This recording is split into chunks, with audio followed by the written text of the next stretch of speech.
Right, today we're going to be breaking down the macronutrient of carbohydrates. We're going to be talking all about carbohydrates. I always bang on about them, how I rate them for performance. We're going to actually break down why carbohydrates drive performance, how we digest them, how we use them, how our muscles actually convert the whole process from a carb to a rep, but we'll make it understandable and we'll try and make sense of it all. So we eat carbohydrates, we turn and break those down into glucose, and then we store that glucose as glycogen in our muscles and our livers. I don't need to go over how we release insulin and glucagon to get all that business done, but all we need to know, carbs go in our mouths, glucose comes out from those carbs, glycogen gets stored from those carbs in those muscles. So how do we get that glucose and that glycogen into cell energy? That glucose goes through a process of glycolysis, it goes through the Krebs cycle, and then it becomes ATP, which is adenose triphosphate, which is the cell energy that we actually then burn to perform reps, to perform action, to perform movement. So when we have that adenose triphosphate in our muscles, to generate power and movement, the bond splits and we end up with an adenose diphosphate and a phosphate molecule, and the separation of that is what generates power, which allows the actin and the myosin to slide, which creates movement in our muscles. So we expend an ATP to create a burst of energy that allows us to move, and then these are reuptook and put back in to the system. But don't worry about that. You can tell clearly carbs become glycogen, glycolysis, Krebs cycle, ATP, boom, we get movement. So when we train, we're going to be using our storages of glycogen, we're going to be using up all the glucose, we're going to be powering up those movements, and then we're going to need to eat to refill those storages of glycogen in order for us to be able to train again. It's quite simple, it's quite obvious. Carbs are necessary for movement. It's why our body breaks things down to convert to carbs. It's why when we don't have enough energy and we don't have enough carbs, we perform things like gluconeogenesis to create new glucose from proteins, from stored muscle, and obviously from stored fats. We will go to a great deal of stress and a great deal of effort on our bodies to have this energy, to have this power to create movement. So that's why when we're in a calorie deficit, our fats and our proteins will start being broken down and converted through processes like gluconeogenesis to create the things we need to create the movement.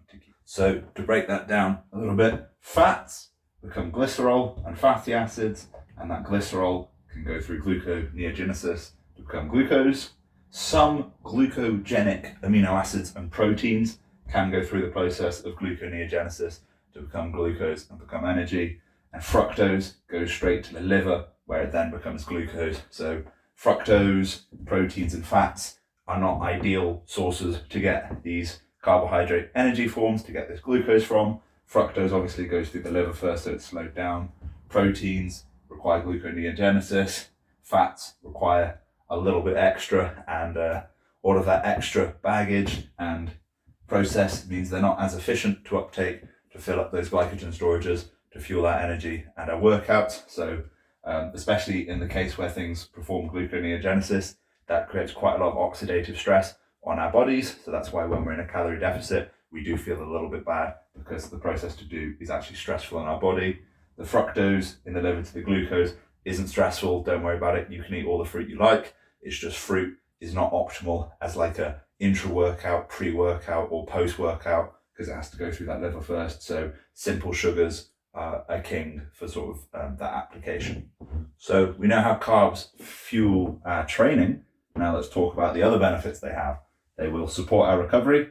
They will refill our glycogen storages, have us ready to train again, have us ready to go again. They will balance our hormones. They'll balance out our leptin, our thyroid, and also they'll help us get melatonin to go to sleep, not melanin to get a tan. But yeah, they help us go to sleep. Carbohydrates do, so no carbs can mean bad sleep.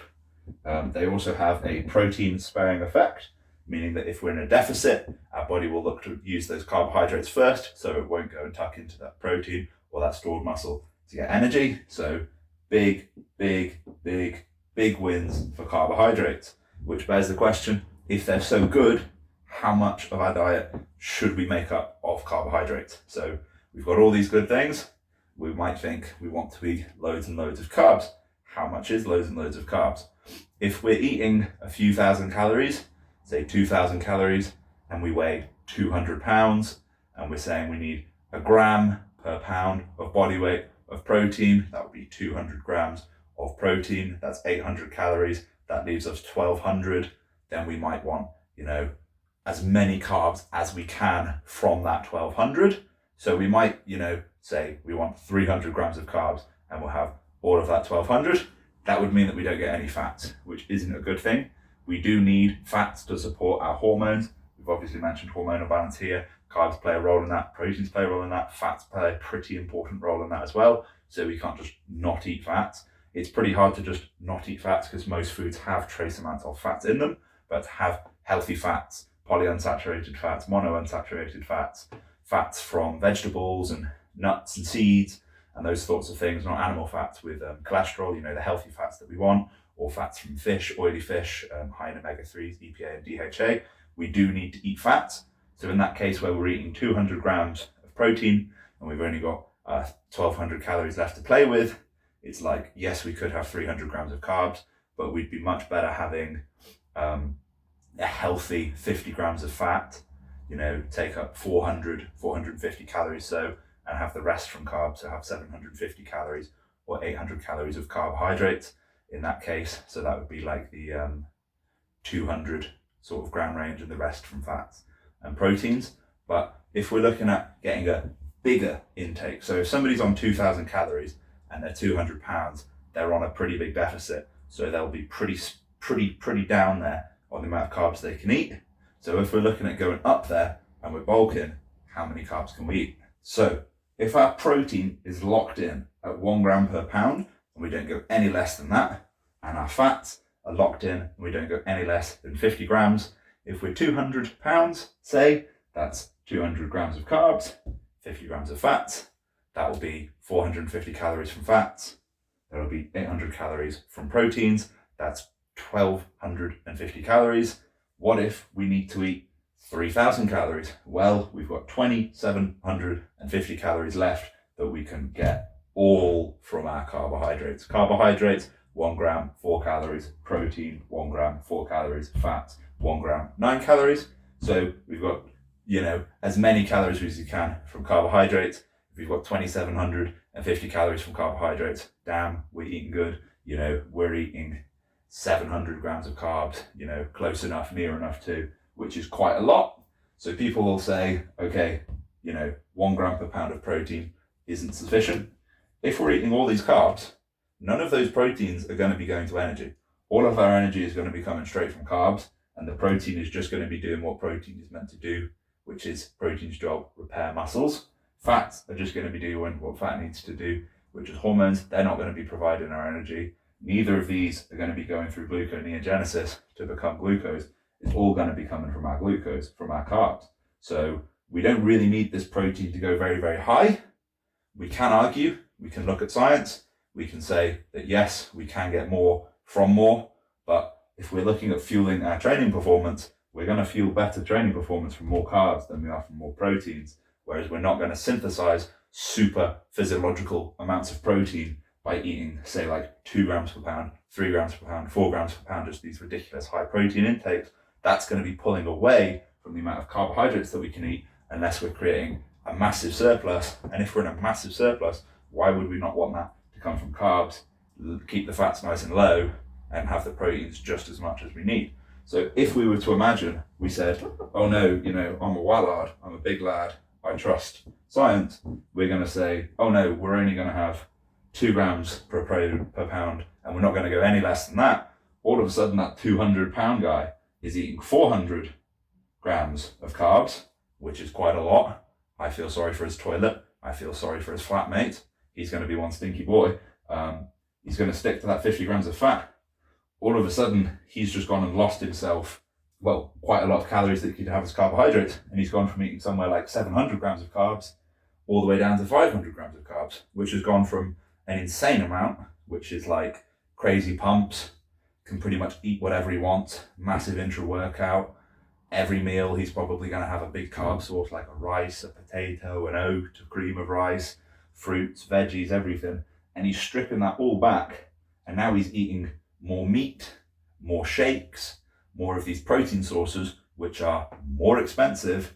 And now he's going to be going way over that threshold. He's going to be spending more money on protein. He's going to be getting less carbs. He's now going to be in the range of carbohydrates that somebody who is on a much smaller surplus could be on if they were just eating less protein in the first place. So now all of this extra energy and time that he's spending to get this protein so high, the money he's spending to get this protein so high, the extra stress on the digestion, because protein isn't as easy to digest as carbs, is going towards minor improvements in muscle protein synthesis, perhaps even none. It's hard to tell whether going up and up and up we get diminishing returns. There's that point where adding more protein might give us less than adding more carbs, because the carbs will fuel the performance. If we keep the fats low, we're all golden. But what if the guys, they're like, oh no, actually, I'm gonna say all the way, I'm not gonna eat any less than 100 grams of fat. 100 grams is the number. All of a sudden, he's slashing another 450 calories off of the number of carbs he can have. He's going down to 400 grams or sub 400 grams of carbs, and he's doing this kind of shenanigans. It's just the more we rip away from the carbs, the more we take away from the performance in the gym. The carbs are what will give us crazy lifts. They're what will give us good recovery. They're what will allow us to do high volume. They're what will allow us to do high intensity. They'll fill us up. They'll make us feel good.